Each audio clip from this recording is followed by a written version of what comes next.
ဘက်မှာလည်းကျွန်တော်ကအလုပ်သမားရေးလုပ်တဲ့အခါကျတော့ရှစ်ပြုံးသမားတွေရဲ့ညီညွတ်မှုတွေရှစ်ပြုံးသမားတွေအားအားတွေပြချင်တာလည်းပါတာပေါ့နော်ဒီဘက်မှာဘာသာရေးရလုပ်တဲ့ဒီဘက်မှာလည်းကျွန်တော်ရှစ်ပြုံးသမားတွေရဲ့ဘယ်လောက်ထိညီညွတ်နေဆိုတဲ့အကြောင်းကိုပြချင်တာလည်းပါခုဒီအမလေးဟိုဒီရေကတော့ပါမယ်လို့ခမှတ်တယ်ဗျာကျွန်တော်တို့ကတော့ဝေးတဲ့နေရာတွေကတော့သိမဖိတ်လိုက်တော့ဘူးပေါ့နော်ဒီအနီမေးရှင်းမှာရှိတဲ့ကျွန်တော်တို့နဲ့ဆက်ဆက်မှုရှိတဲ့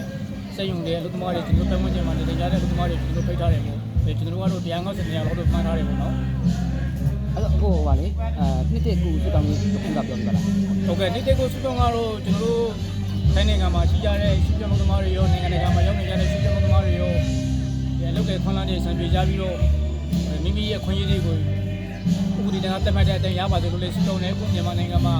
စစ်ပွဲတွေနေစေဆိုလို့ဖြစ်နေတဲ့ခုမြန်မာနိုင်ငံမှာလေးစစ်ပွဲတွေညှိနှိုင်းပြီးတော့ကျွန်တော်တို့လူလာတောင်းတနေတဲ့ဖက်ဒရယ်ဒီမိုကရေစီပြောပြောလက်မြောက်ရှောင်းပြောပြောအများဆုံးအများပါစေလို့ပဲဆုတောင်းပေးပါတယ်ကျေးဇူးတင်ပါတယ်ဟုတ်